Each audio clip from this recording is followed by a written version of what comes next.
भक्तों, 14 जनवरी मकर संक्रांति के दिन एक गुप्त चीज जरूर खा लेना, इतना धन आएगा कि संभल नहीं पाओगे।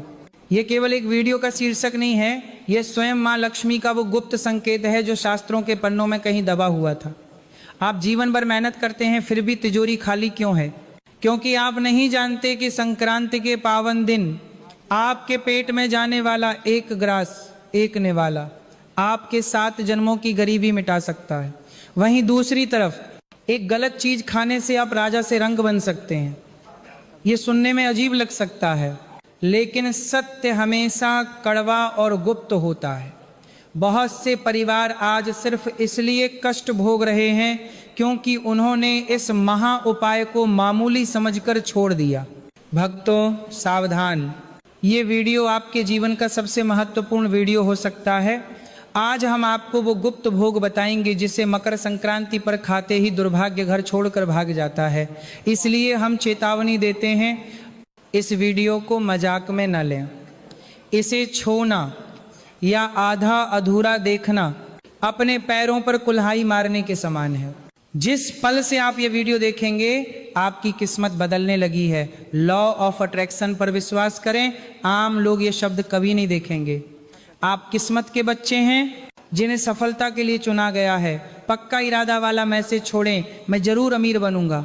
आज मेरी जिंदगी के इस टर्निंग पॉइंट को दिखाने के लिए अगर आप सच में देवी लक्ष्मी का आशीर्वाद पाना चाहते हैं तो प्लीज इस जानकारी को कम मत समझिए, क्योंकि सही समय पर किया गया एक छोटा सा बदलाव भी आपकी किस्मत में एक बड़ा मोड़ ला सकता है। आने वाली जरूरी और गुप्त जानकारियां मिस न हो, इसके लिए चैनल को सब्सक्राइब करें।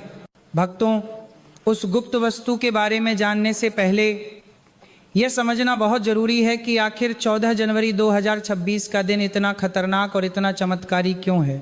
शास्त्रों के अनुसार मकर संक्रांति वह समय है जब सूर्य देव अपने पुत्र शनि के घर मकर राशि में प्रवेश करते हैं। पिता और पुत्र का मिलन होता है। इसी दिन से देवताओं का दिन यानी उत्तरायण शुरू होता है, यानी स्वर्ग के दरवाजे खुल जाते हैं। लेकिन भक्तों, 2026 की मकर संक्रांति बहुत अलग है। बहुत से लोग जो खुद को ज्ञानी समझते हैं वे आपको कहेंगे कि इस दिन खिचड़ी खानी चाहिए, चावल और दाल की खिचड़ी। लेकिन सावधान, यही वो गलती है जो आपको बर्बाद कर सकती है। क्यों? ध्यान से सुनिए। 14 जनवरी 2026 को शटतिला एकादशी, शतिला एकादशी भी पड़ रही है। हमारे शास्त्रों में साफ साफ लिखा है और गरु पुराण गवाह है कि एकादशी के दिन चावल खाना साक्षात मांस खाने के बराबर पाप माना जाता है। अगर आपने पुरानी आदत के अनुसार इस बार संक्रांति पर चावल या खिचड़ी खाई तो पुण्य मिलना तो दूर, आप ब्रह्म हत्या समान पाप के भागी बन जाएंगे और माँ लक्ष्मी उसी क्षण आपके घर से रूठकर चली जाएंगी। तो फिर वो गुप्त चीज क्या है जिसे खाने से धन वर्षा होती है? भक्तों, वह दिव्य भोजन है काला तिल और गू। जी हाँ, काला तिल और गू। सुनने में ये बहुत साधारण लगता है, लेकिन इसका प्रभाव चमत्कारिक है। शास्त्रों में काले तिल को शनिदेव और पितरों का प्रतीक माना गया है और गू को सूर्य देव का प्रतीक माना गया है। मकर संक्रांति के दिन जब आप काले तिल और गू का सेवन करते हैं तो आप एक साथ सूर्य और शनि दोनों ग्रहों को शांत कर देते हैं। एक तरफ सूर्य देव आपको मान सम्मान और स्वास्थ्य देते हैं, तो दूसरी तरफ शनिदेव आपके जीवन से सारी रुकावटें और दुर्भाग्य हटा देते हैं। नियम यह है, मकर संक्रांति की सुबह स्नान करने के बाद सबसे पहले अपने पितरों और सूर्य देव को हाथ जोड़कर याद करें, फिर इसे तिल और गुज को प्रसाद समझकर खाएं। बप्पे बुजुर्ग कहते हैं कि जैसे तिल का आकार छोटा होता है लेकिन तेल भरपूर होता है, वैसे ही यह छोटा सा उपाय आपके जीवन में भरपूर धन भर देता है। जो लोग इस दिन तिल खाते हैं और तिल का दान करते हैं उनके घर में कभी भी अकाल मृत्यु नहीं होती और तिजोरी कभी खाली नहीं रहती। इसलिए 2026 में चावल की खिचड़ी को भूल जाइए और तिल गुड़ के इस महा उपाय को अपनाइए। भक्तों, अब बहुत ध्यान से सुनिए। आपने सही चीज खा ली, पुण्य कमा लिया, लेकिन अगर आपके घर का दरवाजा ही दरिद्रता गरीबी ने रोक रखा है तो माँ लक्ष्मी अंदर कैसे आएंगे। शास्त्र कहते हैं जहाँ सफाई वहीं खुदाई नहीं, बल्कि जहाँ स्वच्छता वहीं प्रभु का वास। मकर संक्रांति से पहले यानी 14 जनवरी के सूर्योदय से पहले अपने घर से इन अशुभ चीजों को निकाल कर फेंक दीजिए, वरना आप चाहे कितना भी पूजा पाठ कर लें बरकत नहीं होगी। पहली चीज है टूटा हुआ शीशा या कांच। भक्तों, वास्तु शास्त्र में दर्पण को आपका भाग्य माना गया है। अगर घर में कोई भी कांच चटका हुआ या टूटा हुआ है और आप उसमें अपना चेहरा देखते हैं तो आप अपने दुर्भाग्य को रोज आमंत्रित कर रहे हैं। टूटा कांच घर में राहु का वास बनाता है, जो मानसिक तनाव और झगड़े पैदा करता है। इसे तुरंत घर से बाहर करें। दूसरी चीज, मुरझाए हुए या सूखे फूल। कई लोग भगवान पर चढ़ाए हुए फूल महीनों तक मंदिर में रहने देते हैं। यह घोर पाप है। सूखा हुआ फूल एक लाश के समान होता है जिसमें से प्राण निकल चुके हैं। यह घर में मृत्यु तुल्य ऊर्जा और उदासी फैलाता है। संक्रांति की नई सुबह से पहले पुराने फूलों को किसी नदी या पेड़ की जड़ में विसर्जित कर दें। तीसरी और सबसे खतरनाक चीज, मकड़ी के जाले। भक्तों, घर के कोनों में लगे जाले सिर्फ गंदगी नहीं है, ये आपके कर्ज का जाल है। जिस घर में छत पर जाले लटकते हैं उस घर का मुखिया हमेशा कर्ज और उलझनों में फंसा रहता है। जैसे मक्खी जाले में फंसती है वैसे ही आपकी किस्मत भी फंस जाती है। मकर संक्रांति से पहले घर का कोना कोना साफ होना चाहिए। चौथी वस्तु, पुराने फटे हुए जूते चप्पल। अक्सर हम पुराने जूते सीढ़ियों के नीचे या स्टोर रूम में यह सोचकर रख देते हैं कि कभी काम आएंगे, लेकिन याद रखिए पैर शनि का स्थान है। फटे और बेकार जूते घर में रखने से शनि देव कुपित होते हैं और बनते काम बिगड़ने लगते हैं। संघर्ष बढ़ता है, सफलता नहीं मिलती। इस संक्रांति पर अपने घर से ऐसी सारी पनौती को बाहर निकाल फेंकिए। पांचवी चीज, बंद पड़ी घड़ियां और जंग लगे ताले। घड़ी आपका समय है और ताला आपकी किस्मत। अगर घर में बंद घड़ी है तो समझ लीजिए आपका अच्छा समय भी रुका हुआ है, और अगर जंग लगा बिना चाबी का ताला रखा है तो वह आपके भाग्य के दरवाजे बंद कर रहा है। इन्हें या तो ठीक करवा लें या कबाड़ में दे दें, लेकिन घर में रखकर अपनी तरक्की को न रोकें। भक्तों, यह सफाई कोई साधारण झाड़ू पोछा नहीं है, ये अपने जीवन से नकारात्मकता को उखाड़ फेंकने का एक अनुष्ठान है। जब घर से यह कचरा निकलेगा तभी वहाँ सकारात्मक ऊर्जा के लिए माँ लक्ष्मी के लिए जगह बनेगी। भक्तों, जरा रुकिए और अपने आसपास देखिए, क्या अभी मैंने जिन चीज़ों का नाम लिया उनमें से कोई एक भी चीज़ आपके घर में मौजूद है? क्या आपके छत पर कबान पड़ा है या स्टोर रूम में कोई बंद घजी छिपी है? शर्माइए मत और ना ही डरिए। हम सब इंसान हैं और गलतियां हम सब से होती हैं, लेकिन समझदार वही है जो समय रहते अपनी गलती सुधार ले। मुझे अभी इसी वक्त कमेंट करके सच सच बताइए, क्या आप भी अनजाने में ये गलतियां कर रहे थे? अगर हाँ तो आज ही संकल्प लीजिए कि मकर संक्रांति से पहले इन्हें घर से बाहर करेंगे, अपने पापों का प्रायश्चित करने के लिए और अपने घर की शुद्धि के लिए। कमेंट बॉक्स में पूरे भक्ति भाव से लिखिए ओम नमो भगवते वासुदेवाय या जय माँ लक्ष्मी। आपका यह एक कमेंट ब्रह्मांड में यह संदेश भेजेगा कि आप बदलाव के लिए तैयार हैं। याद रखिए, जब आप अपनी गलती स्वीकार करते हैं तभी सुधार का रास्ता खुलता है। भक्तों, घर की सफाई तो हो गई, अब बारी है घर को सजाने की। लेकिन सजावट फैंसी शो पीस से नहीं बल्कि उन दिव्य वस्तुओं से करनी है जो साक्षात माँ लक्ष्मी को खींचकर आपके द्वार तक ले आती हैं। 14 जनवरी 2026 को अगर आप बाजार से ये 5 चीजें या इनमें से कोई एक भी चीज घर ले आते हैं तो समझिए आपने अपने घर का वास्तु दोष हमेशा के लिए खत्म कर दिया। पहली चीज है धातु का कछुआ। भक्तों, भगवान विष्णु ने कच्छप अवतार लिया था। कछुआ स्थिरता का प्रतीक है।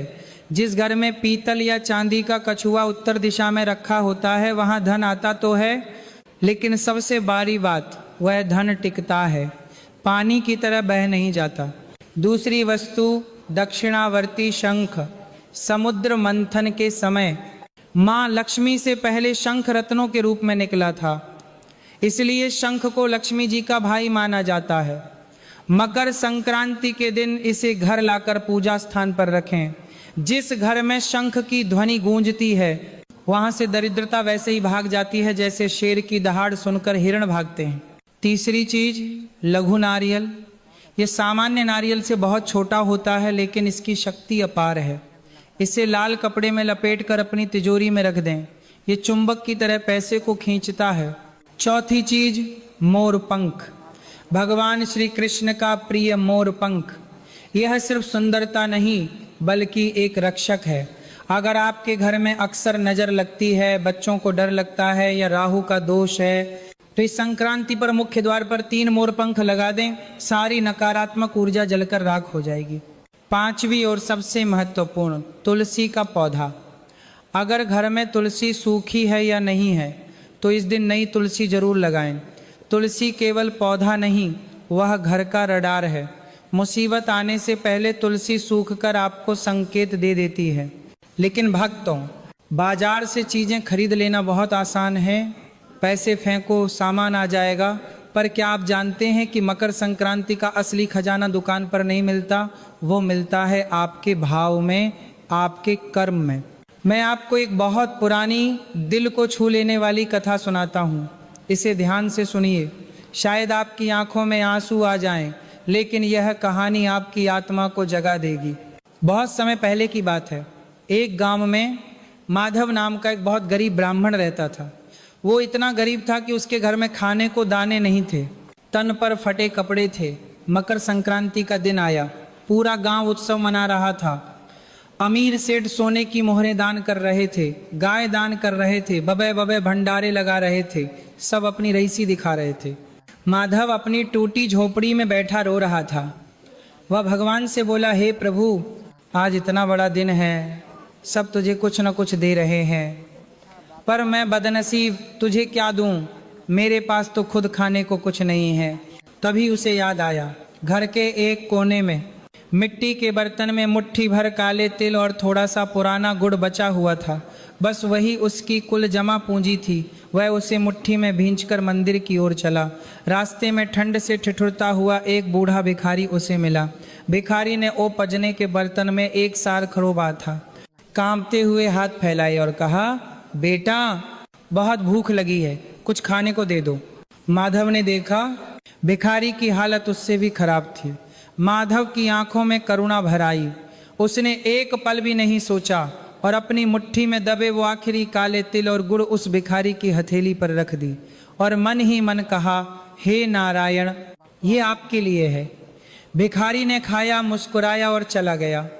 माधव खाली हाथ लेकिन भरे हुए दिल के साथ घर लौटा।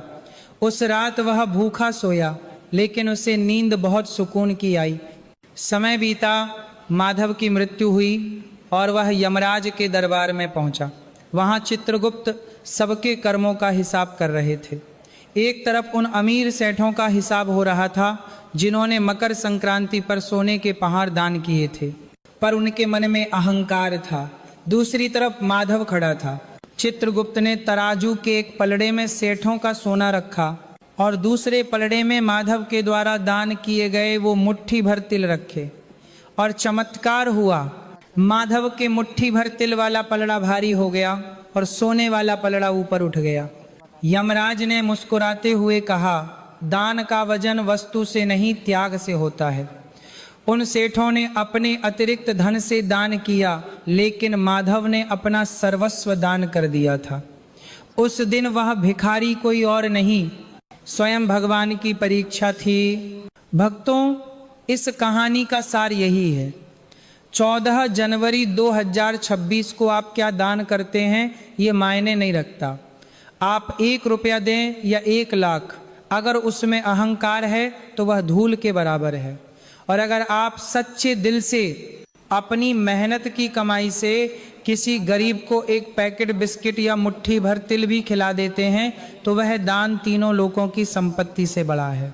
इसीलिए इस बार जब दान करें तो हाथ से नहीं, दिल से करें, क्योंकि भगवान आपकी जेब नहीं, आपकी नीयत देखते हैं।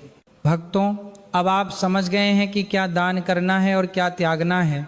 अब हम आते हैं उस विशेष विधि पर जिसे अगर आपने 14 जनवरी 2026 की सुबह सही तरीके से कर लिया तो आपके शरीर और आत्मा के सारे पाप धुल जाएंगे। सबसे पहले तारीख को अपने दिल में छाप लें। 14 जनवरी 2026 दिन बुधवार। इसी दिन सूर्य देव मकर राशि में प्रवेश करेंगे। चूंकि इस दिन षटतिला एकादशी भी है, इसलिए पानी का महत्व अमृत के समान हो जाता है। अब स्नान की विधि को ध्यान से सुनिए। शास्त्र कहते हैं कि मकर संक्रांति पर गंगा स्नान करने से मोक्ष मिलता है, लेकिन अगर आप गंगा तट पर नहीं जा सकते तो निराश ना हो, आप अपने घर के बाथरूम को ही तीर्थ बना सकते हैं। सुबह ब्रह्म मुहूर्त में यानी सूर्योदय से पहले उठें, नहाने की बाल्टी में सबसे पहले थोड़ा सा गंगा जल डालें। अगर गंगा जल नहीं है तो मन में माँ गंगा का स्मरण करें और गंगे च यमुने चैव मंत्र बोलें। इसके बाद बाल्टी में थोड़े से काले तिल जरूर डालें। याद रखिए, एकादशी के दिन तिल के पानी से स्नान करना हजारों गायों के दान के बराबर पुण्य देता है। जब आप इस पानी से नहाएं तो ये भाव रखें कि आपके शरीर के रोग और दुर्भाग्य काले तिल के साथ बहकर जा रहे हैं। इसके बाद सूर्य देव को अर्घ्य देने का सही तरीका जान लीजिए। नहाने के बाद गीले वस्त्रों में ही या साफ कपड़े पहनकर सूर्य देव को जल देना अनिवार्य है, लेकिन बहुत से लोग गलत तरीके से जल देते हैं। सही तरीका यह है कि एक तांबे का लौटा लें, उसमें शुद्ध जल भरें, उसमें एक चुटकी रोली यानी लाल चंदन, थोड़े से काले तिल, थोड़ा गुड़ और एक लाल फूल डालें। अब पूर्व दिशा की ओर मुख करें, अपने दोनों हाथों को सिर से ऊपर उठाएं और धीरे धीरे जल की धारा छोड़ें।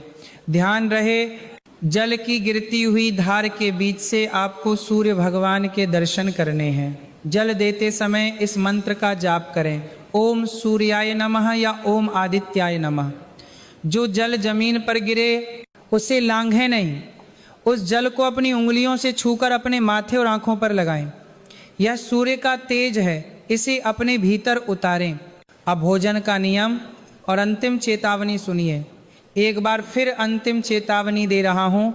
14 जनवरी 2026 को घर में चावल, खिचड़ी या रोटी न बनाएं। इस दिन केवल फलाहार करें या कुट्टू और सिंघाड़े का आटा खाएं। और सबसे जरूरी बात यह है कि तिल और गुड़ के लड्डू का भोग भगवान विष्णु और सूर्य देव को लगाकर उसे ही प्रसाद रूप में ग्रहण करें। यह छोटा सा त्याग आपके वंश की रक्षा करेगा।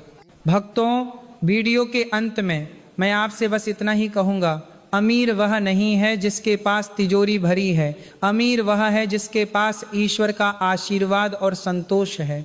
मकर संक्रांति हर साल आती है, लेकिन 2026 का ये संयोग बार बार नहीं आएगा। आज आपके पास दो रास्ते हैं। एक रास्ता है कि इस वीडियो को अभी बंद करें और अपनी पुरानी आदतों में, उसी गरीबी और क्लेश में वापस चले जाएं। दूसरा रास्ता है कि आज ही, अभी इसी पल अपने जीवन की कमान अपने हाथ में लें, घर की सफाई करें, मन की सफाई करें और 14 जनवरी को श्रद्धा भाव से दान करें।